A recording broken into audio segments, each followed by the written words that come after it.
lower the bar. Please lower whatever expectations you might have for this particular program as low as you can reach. Because I'm about to talk about the one subject that brings out the base humanity in all of us who follow this particular franchise, the AFC North. Good morning to you. Good Thursday morning. I'm Dejan Kovacevic of DK Pittsburgh Sports. This is Daily Shot of Steelers. It comes your way bright and early every weekday if you're into hockey and or baseball. I also offer daily shots of Penguins and Pirates that I hope you'll check out. The AFC North will be won in 2022 by the Browns. Oh, wait, no. It's the Browns or the Ravens. And this is according to PointsBet, which, understand, does not make predictions. There's no line setting anywhere that engages in making predictions. It's not a room full of guys or girls sitting around a table coming together on, this is it. This is the way it's going to be. All they're doing is taking and tabulating the money. So this is bettors' money to date. The line changes as circumstances change and additional bets get placed. Simple as that. There's nothing to finger wag over here. It's not like when people say the Vegas line has so-and-so up by, 8.5 points. What are they thinking? It's not they. It's not the line. It's the bettors. Well, I guess in that context, you can kind of wag a finger at the bettors and then laugh a whole lot when they lose a ton of money. Now, I am not a gambling person. I don't have a moral problem with it or anything. I just don't know anything about it. And haven't really done it other than one really bad evening at a Montreal casino in which I lost $150 and it felt like I'd lost my house. I don't know if any of you have ever experienced something like that. It's just the worst way to lose money because then I spent the next 4 hours trying to get my $150 back. Anyway, the bettors have the Ravens and Browns at plus 200, each of them. So they're co-favored, according to the bettors, to win the division. Now, I have no idea what plus 200 means. I'm not lying to you when I say I don't know about gambling, but I do know enough that the higher those plus numbers go, the less your chances, which seems kind of a strange system, but I'll go along with it. The Ravens and Browns at 200, plus 200 each. The Bengals are at plus 210, which I'm told by this specific article on this subject is like right there. I mean, it might as well be the same thing. It might as well be like a three-way tie atop the division. They're all going to go like, 10-7 or something. And then there's the Steelers, who are plus 800. Even without understanding gambling, I can tell you with conviction that if two of them are at 200, another is at 210, and the Steelers are miles back, they are seen as having virtually no chance or very, very limited chance of taking this division. Now, setting aside that absurdity, and I do see it as an absurdity because I do see the Steelers, as you and I are speaking right now, as having a very real chance to compete with any of these three teams, not just head-to-head, but overall. Some things still have to go right between now and the opener, but a lot of it now, as opposed to where they were about a month or a month and a half ago, it feels like not only that it could happen, but that it should happen. So just set aside the Steelers from this if you can, and ask yourself, who really is the favorite? Because DJ Reader of the Bengals really made his feelings known on that particular subject yesterday. This portion of Daily Shot of Steelers is brought to you by Point Park University. Choose from nearly 100 career-focused programs leading to bachelor's, master's, and doctoral degrees. Choose when and how you'd prefer to do that studying, whether it's at Point Park's gorgeous downtown Pittsburgh campus, whether it's online, maybe a flexible hybrid format would work best for you. Find out more about all of this at pointpark.edu. DJ Reader, for anybody who doesn't know, is a very good defensive lineman in Cincinnati. And he's kind of a funny guy, too, talkative, outgoing, and whatever else. And he had a press conference with the Bengals yesterday.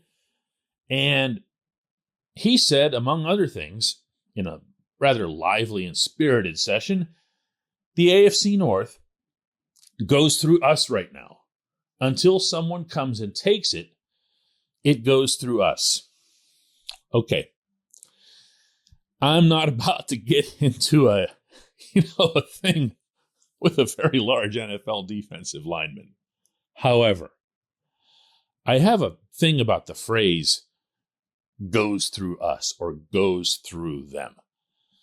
To me, that is most responsibly used by the team that wins its final playoff game. That, of course, in the NFL being the Super Bowl.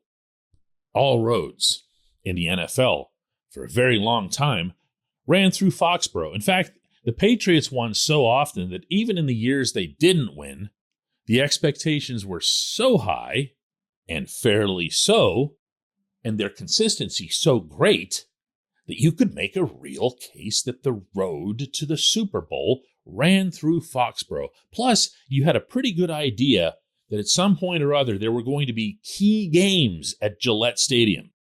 So you could even dispense with the symbolism and see that the road, at least through the AFC, ran through Foxborough. I've been up there. I've covered an AFC championship game up there. I know what that felt like for the Steelers themselves and their faithful. It felt like, well, being honest here, an L waiting to happen. But it also felt like if your team were to somehow beat the Patriots, and there were a handful of teams that did that along the way over that unbelievable decade that they had, then you really did make it through the road to the Super Bowl. The AFC North, I'm always going to agree with people who describe it as being special, especially the participants themselves. Now, you will hear other coaches and players around the league say things like, that's just, they even say it about the NFC East based on, black and white footage, but they do. That's NFC East football. That's just how it is. You don't hear as often that's AFC South football, but I'll digress. It is different. And I felt like over the course of 10, 15 years or whatever it was, that the Steelers and the Ravens earned the right to say that the road to the AFC North or winning the AFC North goes through either Pittsburgh or Baltimore. You know why? Because it did. Year after year after year, times 5. But how do I put this? The Bengals didn't win the Super Bowl. The Bengals participated in the Super Bowl for the first time since Kenny Anderson was a lad. You don't claim the road if you just made a road stop, which is what they did. I'm not being a weirdo here. I'm not knocking the talent that the Bengals have. I do think they've lost some important players since last season, and that seems to be conveniently forgotten by a lot of people, not just the bettors, but they do have Joe Burrow. They do have Jamar Chase and T. Higgins and Tyler Boyd and Joe Mixon. They have an offense. They've really built up their offensive line in the process. Didn't always show in the playoffs, but they've made additions even since that. But you don't hold the road. The road rights don't go to you. The AFC North is going to be, I believe, and again, I'm no bettor or whatever, I believe it's going to be something of a convoluted 3-team race that does not even involve Cleveland. Because I believe that Deshaun Watson is going to get suspended for a big chunk of the season and that you're going to see the Browns take a hit that they can't absorb at the most important position. I also believe in John Harbaugh's ability to get the Ravens back to where they need to be when they aren't completely crushed catastrophically by injury the way they were the last, not just 1 year, the last 2 years. And I absolutely believe in the moves, the improvements, and all else that were made by the Steelers. The bettors tend not to get all that deep on these things. What happened in Pittsburgh? Ben Roethlisberger retired. Oh, there goes that. But I don't think anyone listening to this program would deny that the offense right now, is better than the last offense that we saw out on that field in Kansas City. So, hey, isn't it the best thing about the AFC North is having conversations like this, though, because no matter how involved you are and how intricate and everything else, and I report on the team for a living and I'm digging for all kinds of little details and everything else here, once you start talking about these 4 teams, it just really disintegrates in class. When we come back, just one question.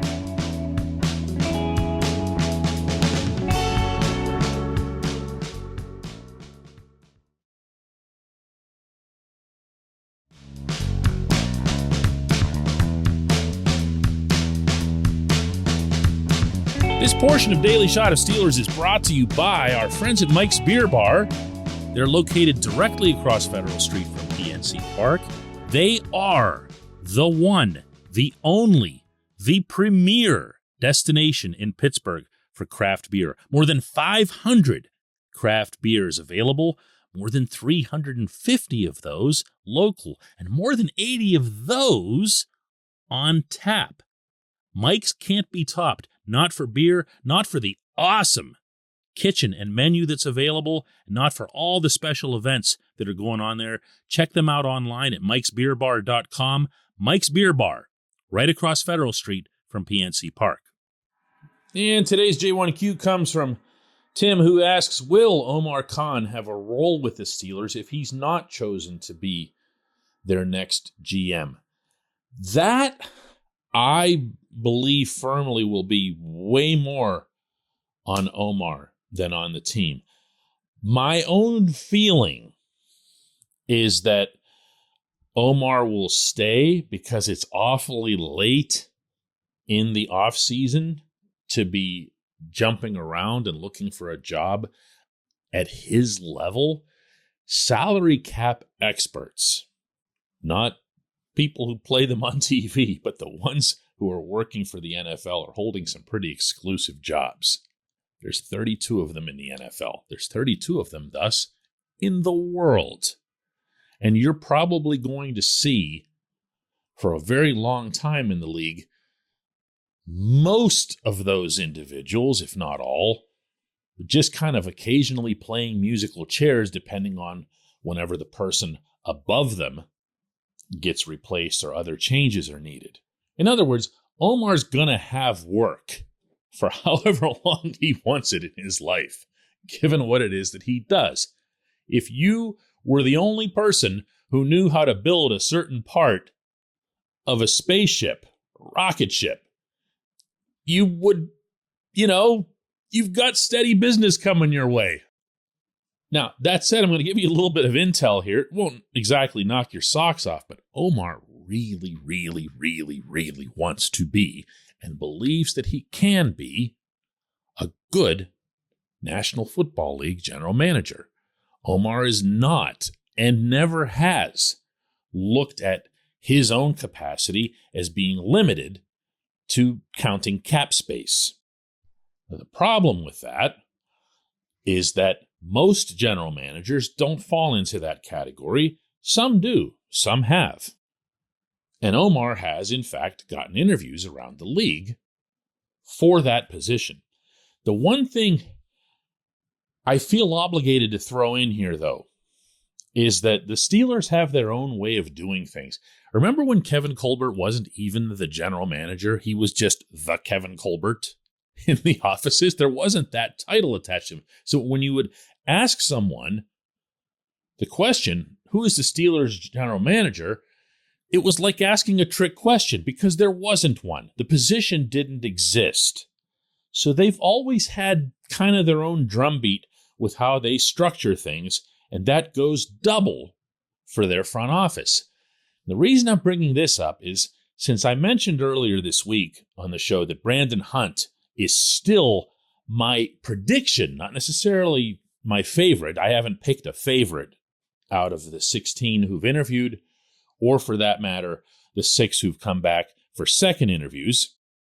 But I, as I mentioned earlier in the week, have a really hard time fathoming that with all of Hunt's firsthand experience right there at Kevin Colbert's shoulder for all those years and learning everything he did about Colbert's methodologies aside from his own area of expertise, meaning Hunt's, that being player evaluations, that being football evaluations, he's got an edge no one else can match. And that probably also includes Omar. But what if you take the two of them and just say, look, we're not going to have a GM again. We didn't have one for the longest time until Kevin came along.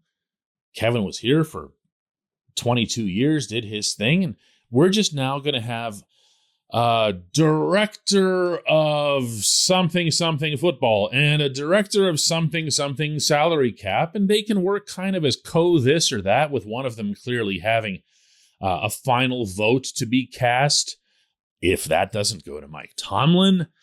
You see where I'm getting at here? It's a different type of situation here, and I would not be surprised in the slightest if the Steelers didn't find a different solution for it, one that suits them and not necessarily outside perceptions of how that job should be divvied up. It's a really good question, man. I'm glad you brought it up. I appreciate everyone listening to Daily Shot of Steelers, and we'll do another one of these tomorrow.